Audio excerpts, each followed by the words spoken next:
मिलेगी। कुंभक लगना अच्छी बात है। अभी बीच में कुछ दिक्कतें हुई है ना, इसमें कुंभक लगाया है ना। कुंभक जब भी लगता है वो उस समय असामान्य दशा होती है, क्योंकि जो विचार चल रहा है, मन चल रहा है, बगैर प्राण तत्व के वो नहीं चल सकता। कुंभक लग गया मतलब श्वास थम गई। श्वास थम गई तो उसके बाद फिर विचार नहीं चलते हैं। धारणा है वो तो चलेंगी तब जब वो प्राण तत्व को हैक करे।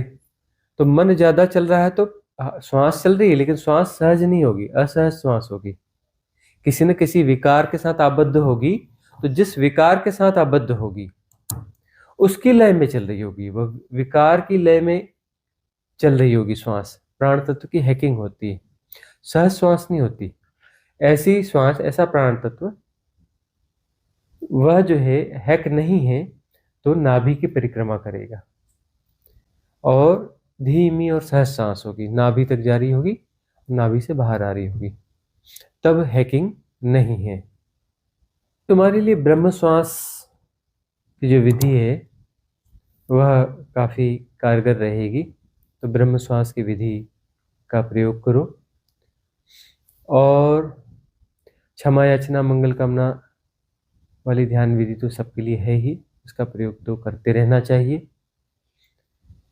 विद्यावस्था की घटती है, विद्यावस्था घटती है साधना की गहराइयों में। तो विद्यावस्था का अनुभव हो रहा है, मैं शरीर नहीं हूँ, यह नीति घट रही है।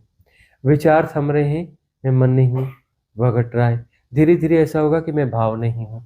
अभी बहुत सारे साधकों को ऐसे प्रश्न आ रहे हैं, वो घबरा रहे हैं कि मुझे जो है डेथ हो गई किसी की, कहीं कुछ हो गया, तो मुझे जो है भाव उठ ही नहीं रहे। बच्चे हैं, ये है वो है, तो उनके प्रति कुछ बहुत ज़्यादा भाव थे, वो भाव नहीं उठ रहे, वो मोह मोह वाले भाव रहे होंगे। बिल्कुल सम रहता है तो उससे उनको थोड़ी चिंता पैदा होती है। अरे तुम सम में हो तो सम में तो उसकी क्या चिंता पैदा करनी। समत्व घट रहा है ना, उसको घटने दो ना, पूरा हो जाने दो ना। जब तक समत्व पूरा नहीं होगा तब तक बीच बीच में चिंता आएगी। समत्व घटने के बाद चिंता कहाँ आएगी? मतलब समत्व घट रहा है, अभी पूरा नहीं घटा है, इसलिए बीच बीच में चिंता आ रही है। तो समत्व को पूरा घटने दो। और यह अच्छी बात है कि भाव भी नहीं उठेंगे, विचार भी नहीं उठेंगे, है ना। और विद्यावस्था, मैं शरीर नहीं हूँ, मैं मन नहीं हूँ, मैं भाव नहीं हूँ, ये तीन नीतियाँ घट जाएं तो बात बन जाती है।